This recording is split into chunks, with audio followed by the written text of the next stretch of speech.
Jai Bhim, Jai Mulnivasi all. Welcome you all once again to MNT News Network.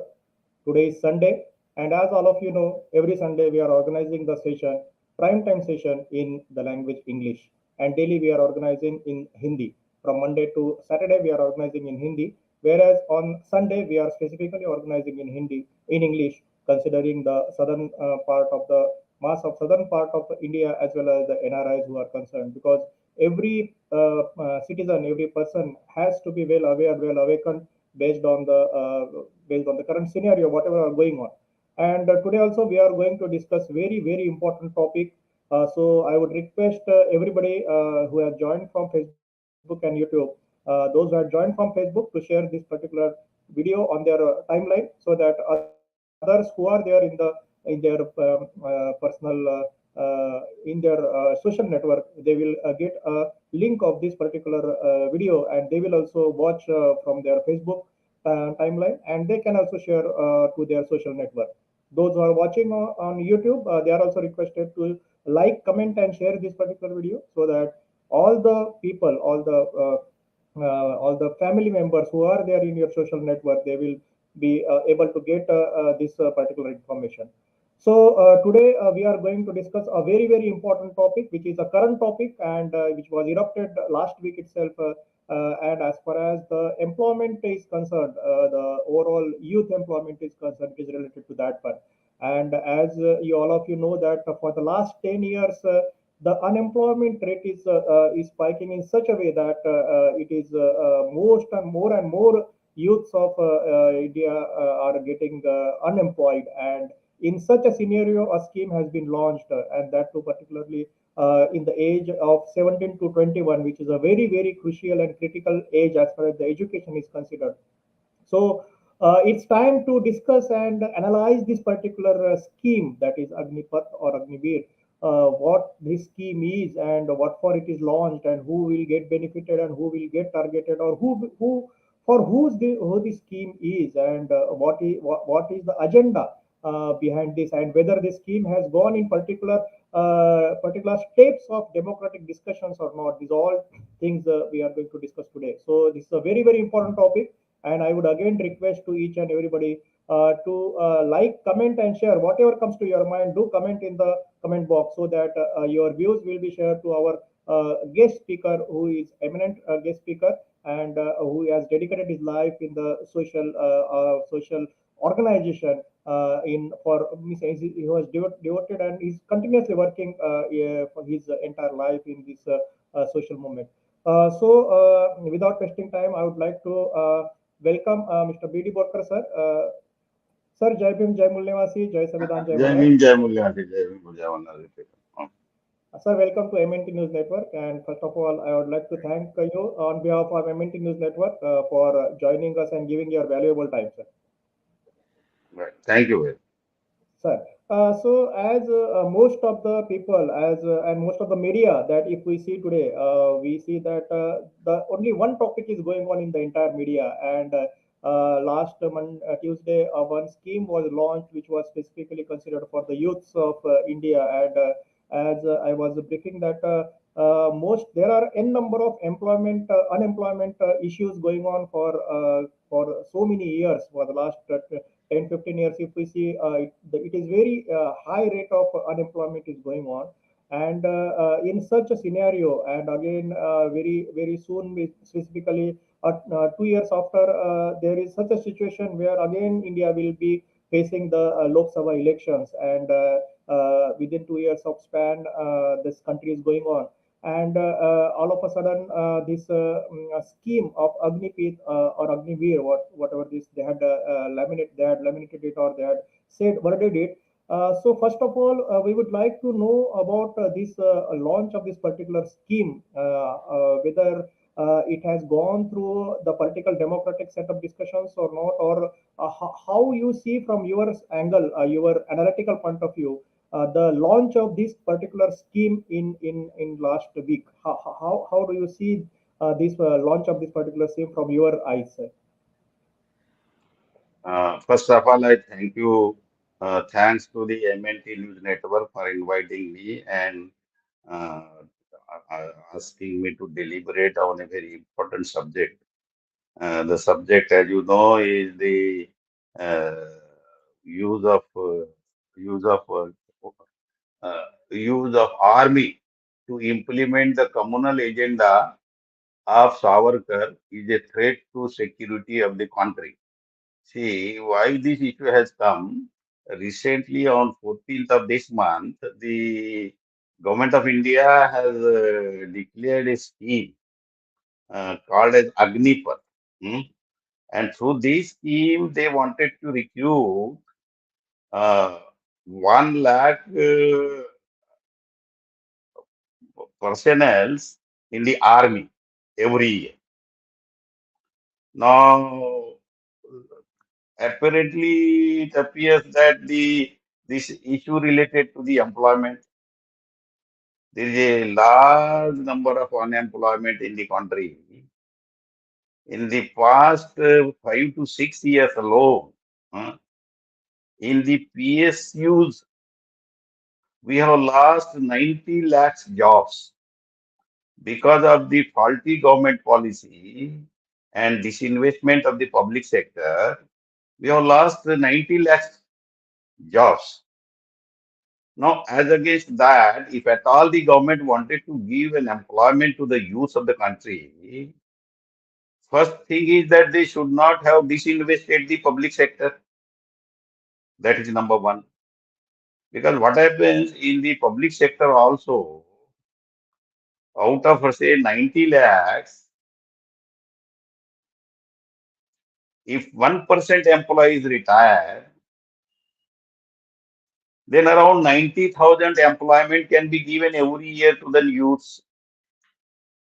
So they could have done that. Instead of doing that, they have specifically made a scheme to employ in the military for the youths in the age group of 17 to 21 years. Then they have not declared the objective. What is the objective? If you see the military strength of this country, as on date, we have 14 lakh military strength of India, and it is the highest in the world. In addition to that, we have around 10 lakhs or 11 lakhs as a reserve strength. And therefore, I feel there was no need to recruit the people in the army. If you see from the external security point of view, we have a perceptible threat from two nations. One is Pakistan and another is China. Now you see, the Pakistan's military strength is almost half of the India's military strength, and China is also having a military strength relatively less. So therefore, if at all the government is concerned about the unemployment of youths, they should have not disinvested the public sector. Number one, in the Corona period itself, before the Corona started, there were 40 crores jobs in the country, and the people were employed in those 40 crores jobs. During the Corona period, we have lost near about 12 to 13 crores of jobs. And that is why there is a perceptible problem in the life of the people. So they could have created an employment in the government sector, in the private sector. Instead of doing that, they are employing only 1 lakh people annually in the military youth. And they have not disclosed what is the objective, but let us see the employment is the objective. Then they should have discussed it. They should have discussed it in the parliament. If there is a perceptible threat from the neighboring countries, and that is why they wanted to make a recruitment in army, then they should have discussed it in the parliament, because it is very important issue from the national point of view. And they should have taken the entire house into confidence, but that they have not discussed there. Leave aside that, even they have not discussed this in the select committee, which is normally headed by the opposition members. And abruptly they have come up and disclosed and declared this. So it means it is not that they have not given a thought to it, but where was it discussed then? So my understanding is this is a government led by BJP, and from behind the scene it is the RSS which is controlling this government, and it is the RSS who wanted to implement their agenda. So what RSS needs? See, they wanted to have a Hindu Rashtra. See, initially Hindu Rashtra is a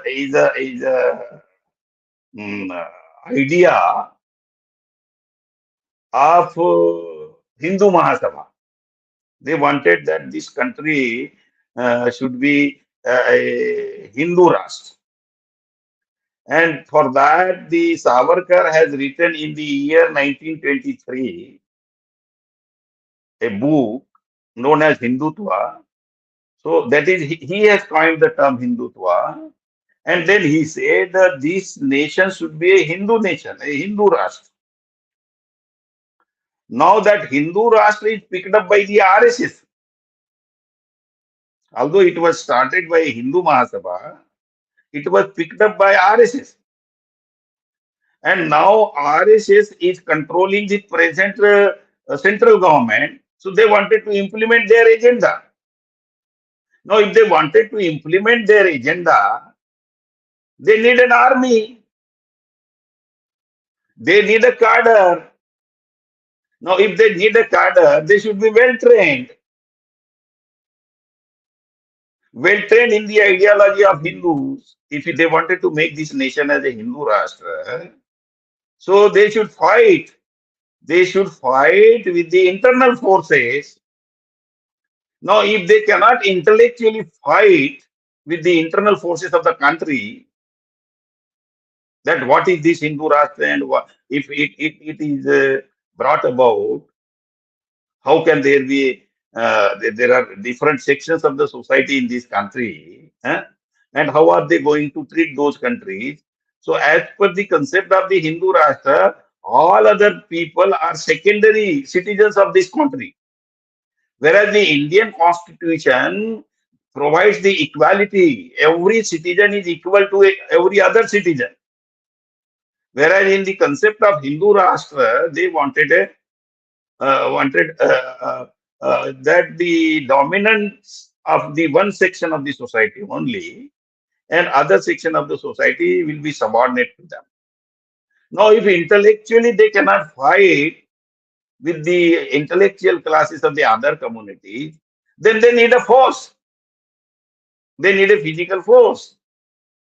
And precisely, if you see that they have visited this Munje and this Savarkar, they have visited Germany and Italy, and where the Mussolini and the Hitler, they have had such a country where there is a dominance of one section of the society only, and they wanted that sort of idea has to be implemented in India. So therefore, they wanted the military personnel who are well trained, if they need to control the revolt against the so-called philosophy of Hindu Rashtra. And precisely all this discussion must have taken place behind the curtain. And then the RSS wanted that it should be done, and therefore abruptly this government has come forward. I would like to, since we have said in the subject itself, the communal agenda of the Savarkar and how it is a threat to the internal as well as the external security of the country. So I would like to quote some of the quotes from the uh, from a book. This is a book. This book is a Hindutva exploring the idea of Hindu nationalism. This is written by Jyotirmay Sharma. It is a research book, and in those book are certain quotes I would like to just say. I'll draw you to page number 11 of this book. If we go to page number 11 of this book, what did he say?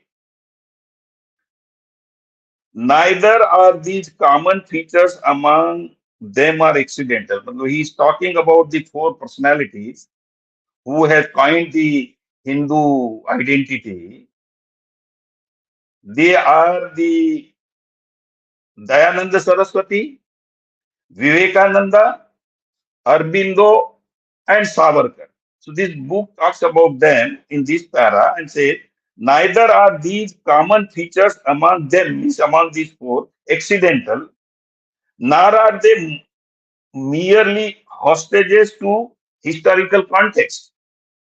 They are part of the history of idea that the search of a Hindu identity constituted. It means there are nothing like a Hindu. These four people are responsible for constituting a Hindu identity.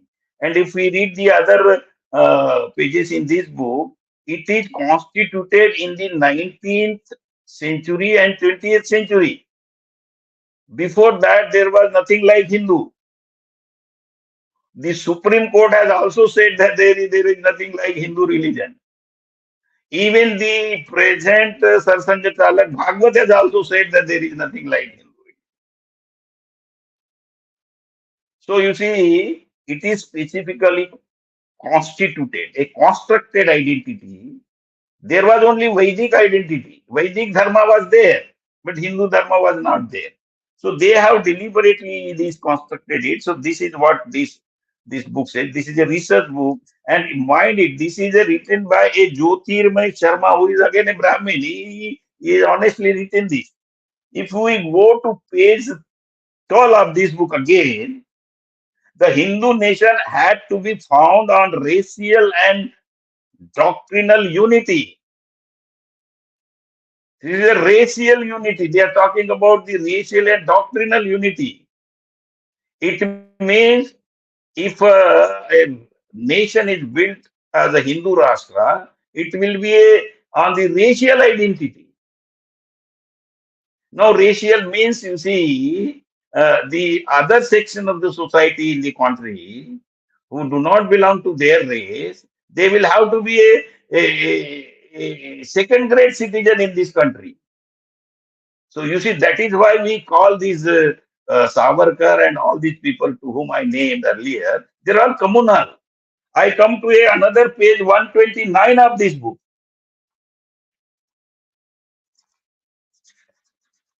If I read that 129, which is exclusively, it starts from the role of Vinayak Damodar Savarkar. It starts from page 127. And at page 129, what is he saying? The very definition and conception of Hindu Rashtra dependent entirely on its relation with its primary non-self, the Muslims. It means the very concept of Hindu Rashtra, which is developed by this RSA, Savarkar, adapted by RSS, they say it is dependent entirely on the relations with its primary non-self. Self means Hindus, non-self means Muslims. So they have constructed it primarily dependent upon. What does that mean? Had there not been Muslim rulers in this country, then there was no need to frame a Hindu Rashtra identity. So long as they are there, therefore this is there. If they are not there, then there is no need to have a Hindu Rashtra. So basically, it is a Hindu-Muslim binary that is the keeping them in mind, keeping non-self Muslims in mind. They have constructed the identity of Hindu Rashtra. That is precisely the author is talking on the basis of the literature created by this Savarkar. Then I take you to the page number 151 of this book. These are some of the important why we call Savarkar as a communal, and whether communalism is in the interest of this country. That is what we have to find it out, and how communalism and Hindu Rashtra is a detrimental and recruitment of youth in the age group of 17 to 21 in the army, how it is going to disturb the internal and external security of this country. That is what we have to prove. So if we take to page 151, what is said there? It is in this spirit that I want, Mr. Savarkar wants. It is in this spirit I want all the Hindus to get themselves reanimated and reborn into the martial race. See, he wanted the Hindus to be a martial race. Why he wanted to be a Hindus to be a martial race? He wanted Hindus to be a martial race to fight Muslims. Why to fight Muslims in this country? Because they have ruled this country and they have that martial spirit, and therefore if we really you want to defend them, then Hindus should be a martial race. That is the feeling. So long as Muslims are there, that is why they wanted the Hindus to be a martial race. Or else they do not need it had there not been Muslims in this country and had they not ruled this country. See, in the year 1946, he was a president, Savarkar was the president of Hindu Mahasabha from 1937 to say 1946. And in his speech in 1946, delivered at Jodhpur in their national convention, he said, Hinduization of politics. That is why Hindu Rashtra means politics should be placed on the basis of religion.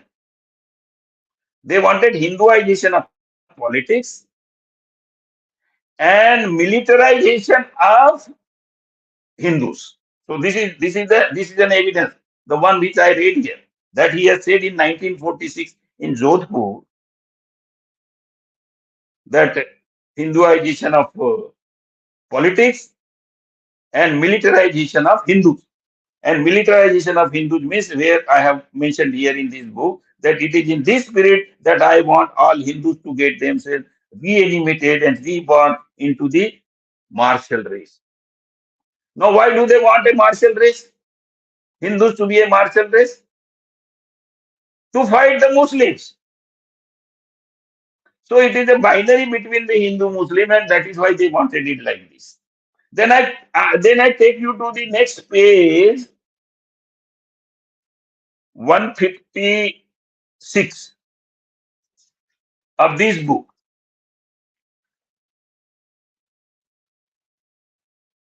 155. The primary prerequisites of nationality were the acknowledgement of being indigenous within the state and the principle of the unity. What he wants, sorry, I do not want to say quote this, another important quote.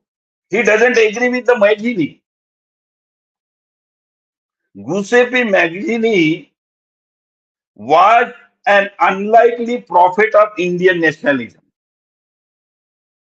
Means he doesn't want to accept Maggini as a prophet of Indian nationalism. Why? Why? Because he believed, means Maggini believed in the rights and dignity of a man, in the law of progress and the joint destiny of humanity. That is what the Majini believes. And therefore, Savarkar says it is unlikely that Majini is a prophet of Indian nationalism because he believes in humanity. What does that mean? If he doesn't want to accept the philosophy of Majini, who believes in humanity, it means the Savarkar does not believe in humanity. He believes in racism. Why he believes in racism? Because he has visited Germany, he has visited Italy. Those people were racial and they were dominating in those countries. They were ruling those countries. So that sort of rule he wanted in India, and that is why he wanted this nation as a Hindu Rashtra. Then I take you to the another page of this book, 158. Again, now the Savarkar. What does he say there?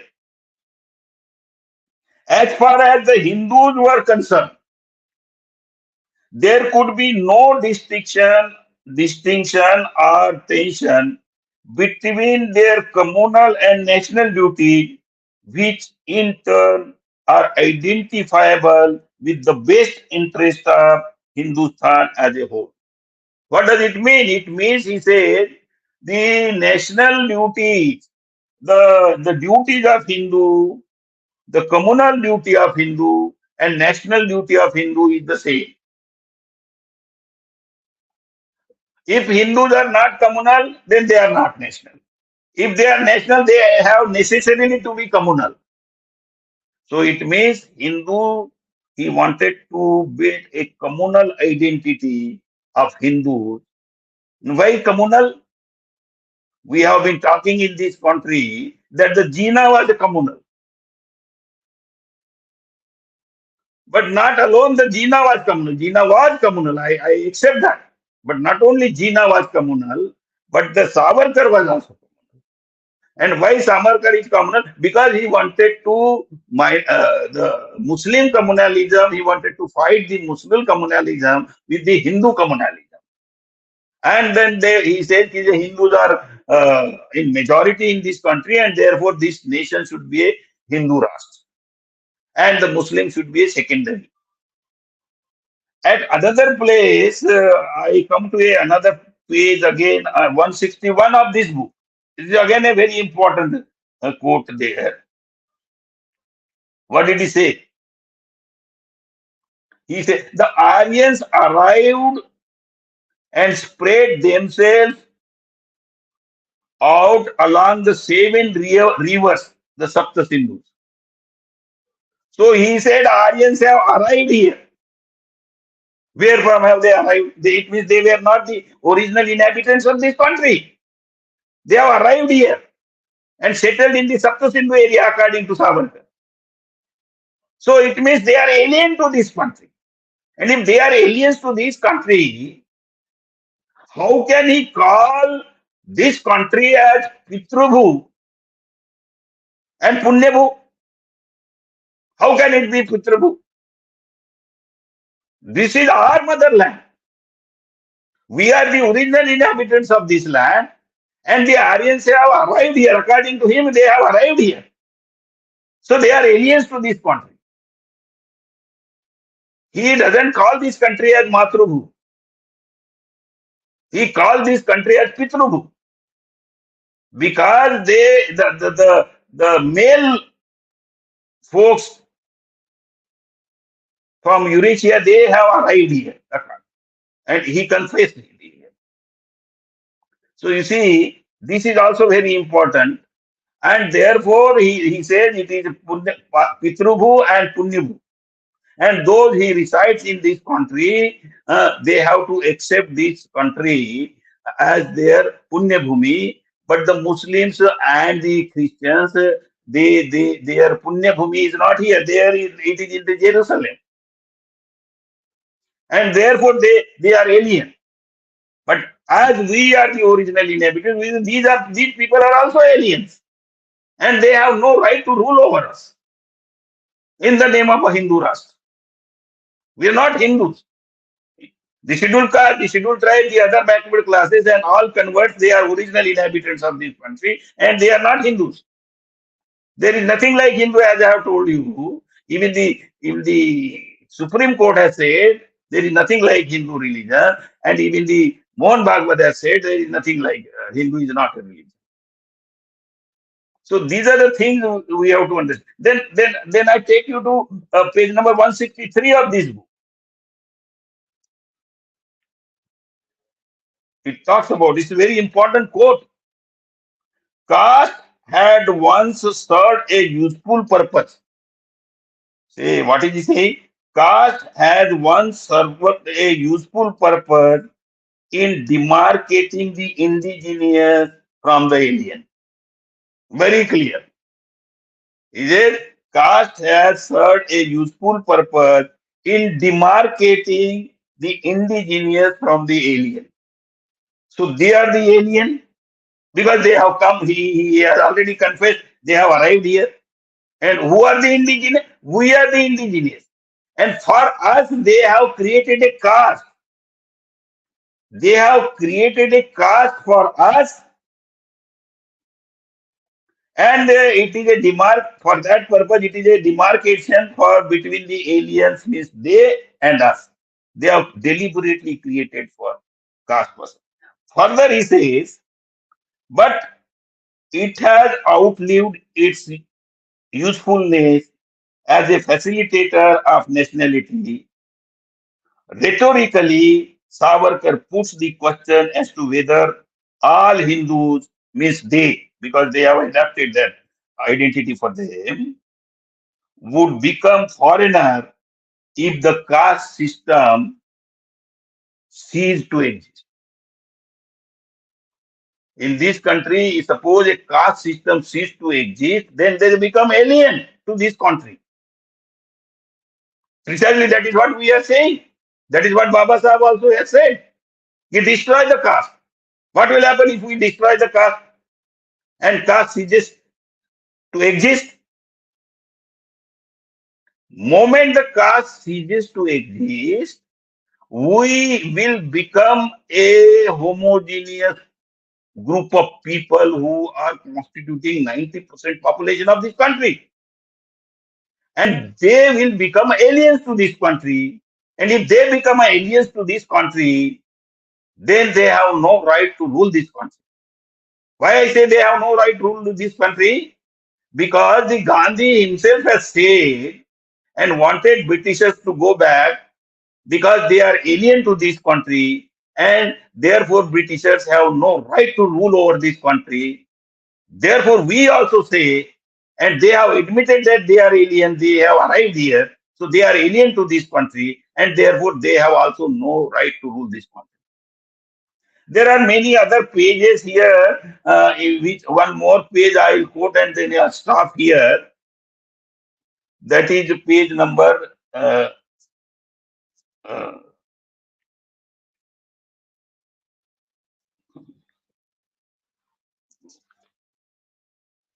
163 I read for you, then 165 I said. Here, let us let us forget that.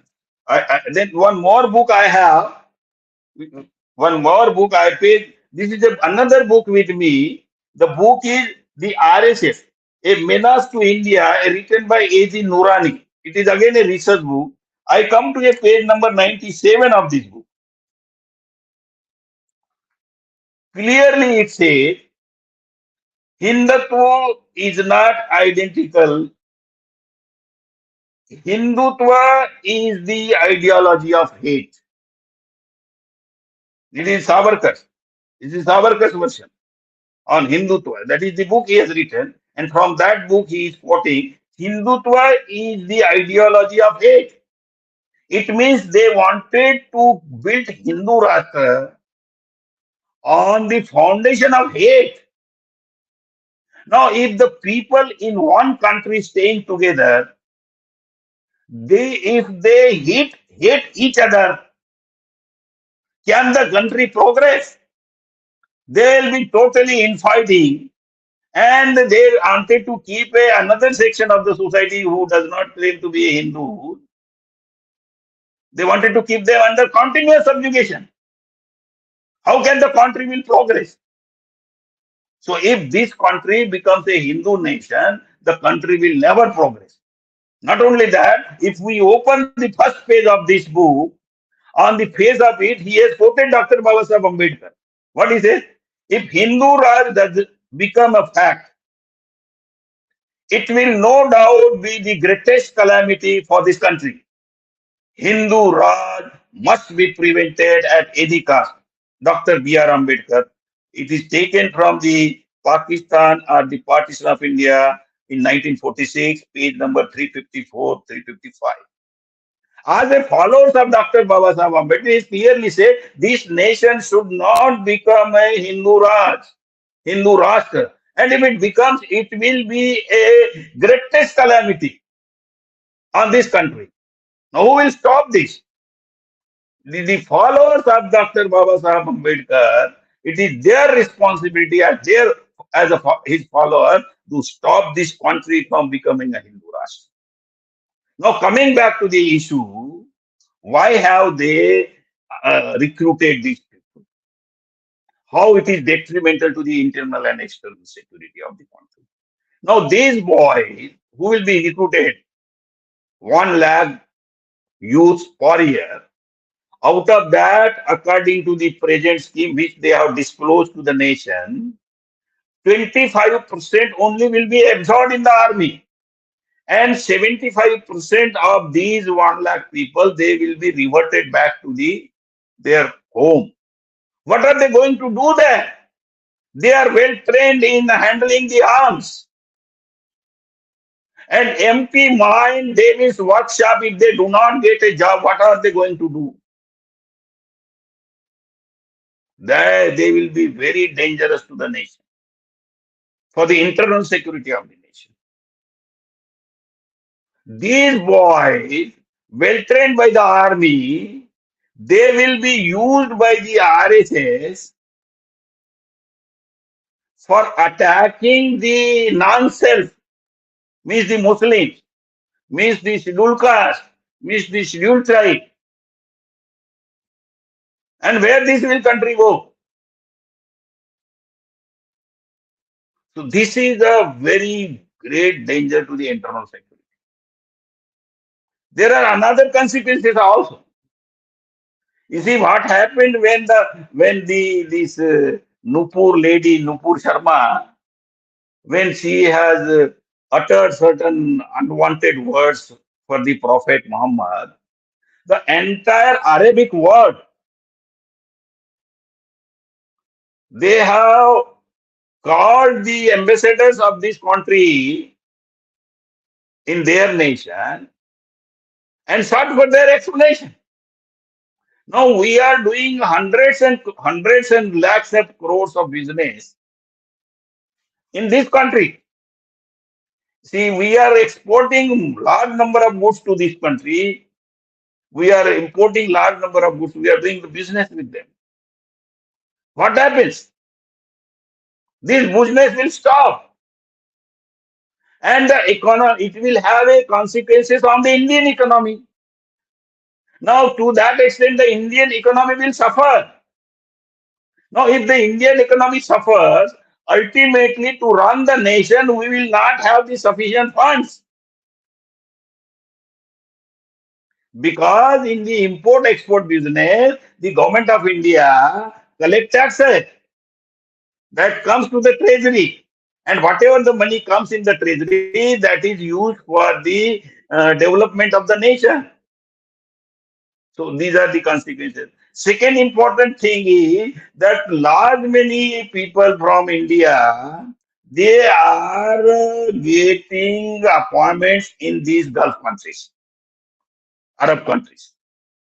Now, if in the name, if they are trying to hit Muslims in this country,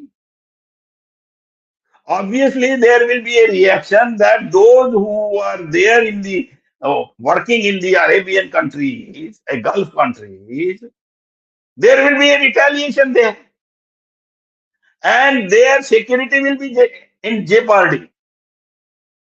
This is the problem we are facing. Or adjoining country, Bangladesh recently, which was formed in 1972, they have expressly said this, that India should not forget that there are a sizable number of Hindus in the Bangladesh, and what will happen to their faith.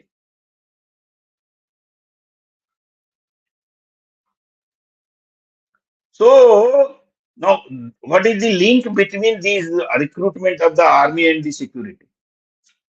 First, I have told that the internal security will be in the jeopardy. External security is also in the problem. All Muslim nations will come together, and they have already bounced upon.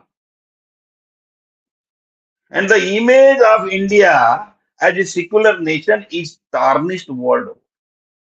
So the external security, you see, we are facing the external problems also.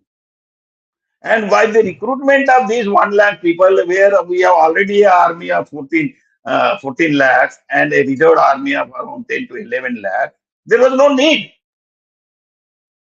If at all the government of India is concerned with providing jobs or employment to the youth, already there are 7.5 lakhs of vacancies are there in the different departments of the government of India alone. They should recruit the youth there.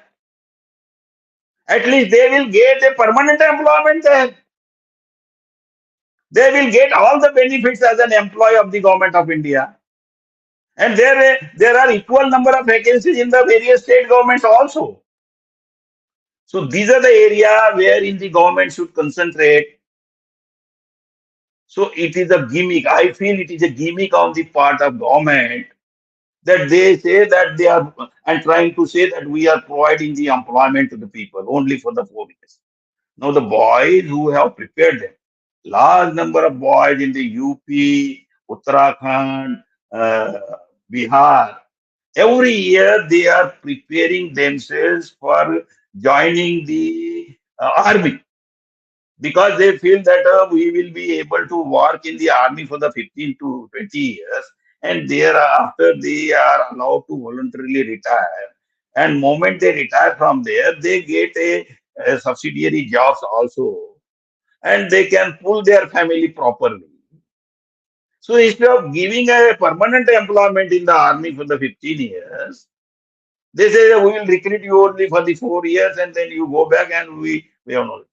Recently, I have just seen a video clip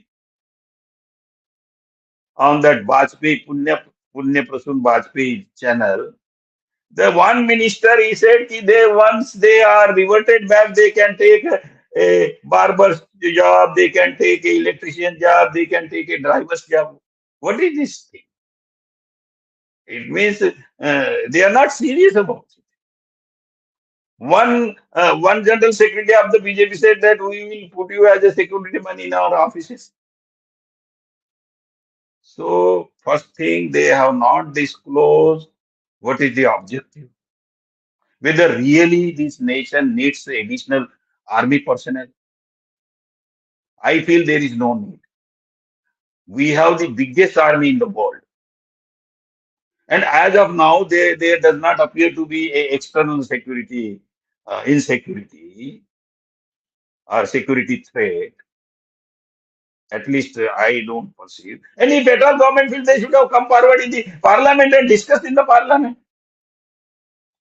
So only thing which I feel that these recruitment they have done only to supply the trained human resources to RSS to fight the Muslims in this country and to make this nation as a Hindu Rashtra. And therefore, it is the responsibility of all Ambedkarite organizations, all those who have who wanted to protect this country.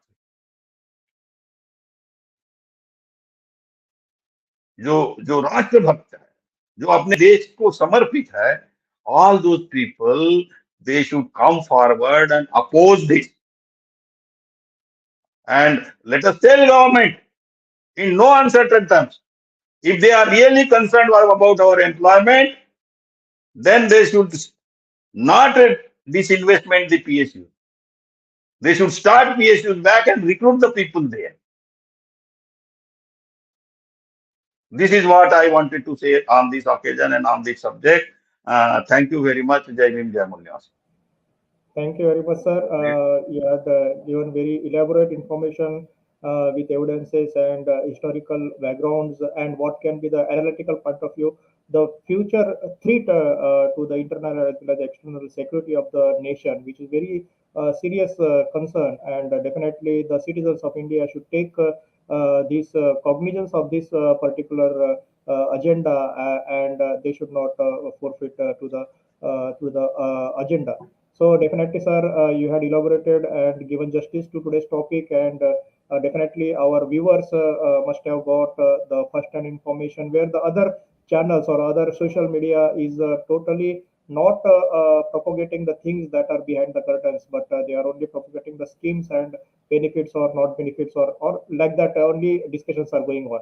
But today we have dynamic, different discussions on this particular topic, and definitely people will rethink on this particular issue, and they will stand in the this for the nation. Basically, they will stand for the nation, and they will unitedly fight for this particular cause, and they will defeat if there is any adverse thinking going behind this. Sir, really, on behalf of MNT English Network, I would like to thank you for giving this valuable information, analytical information to our viewers as well as to all the citizens of India.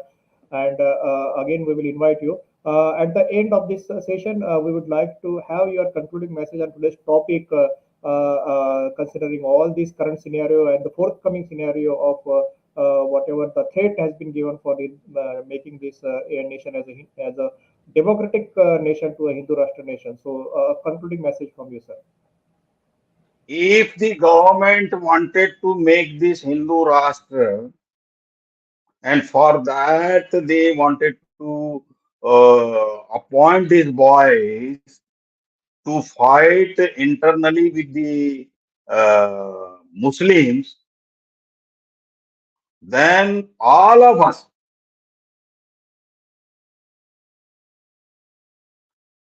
they must fight it back. As Baba Sahib has said, that Hindu Rashtra will be a calamity to this nation. All Ambedkarite forces should fight it back and prevent at all the cost making this nation as a Hindu Rashtra by RSS and its offshoots. That is the message I wanted to give to my people. Right, sir. Thank you very much, sir. Definitely, our viewers will take this in a positive direction and rethink on this particular issue, and analytically, they will also awaken the other masses in this particular aspect. Thank you very much, sir. Once again, on behalf of MNT News Network, and we will again. Thank you very much, sir. Jai Hind, Jai Mulya. Thank you, Jai Hind, Jai Mulya. Sir, with your permission, we would like to announce about tomorrow's topic. Tomorrow, again, at 8:30, we are going to discuss an important topic. Tomorrow, it will be in Hindi. So, particularly, we are going to discuss a very important topic. धार्मिक माहौल तैयार करने के पीछे BJP का मकसद क्या है? It is a very important and current topic which is going on, and we will have Mulnivasi Dayaram sir, who is a national vice president of PPID, and he will analytically awaken the masses on this particular topic. धार्मिक माहौल तैयार करने के पीछे BJP का मकसद क्या है? What is the intention of BJP in creating the religious atmosphere in this country? So it's a very important topic. So I would request all the viewers to rejoin again tomorrow at 8:30 p.m. on MNT News Network. And thank you for joining today on and listening to this particular video, particular topic on the army aspect of the students who are in the age of 17 to 21, and they will be how they will be getting targeted, and how what was the entire scenario behind this entire aspects. So thank you very much for joining today. Again, we will meet at 8:30 p.m. tomorrow at 8:30 p.m. Jai Bhim, Jai Mulnivasi, Jai Samvidhan, Jai Bharat.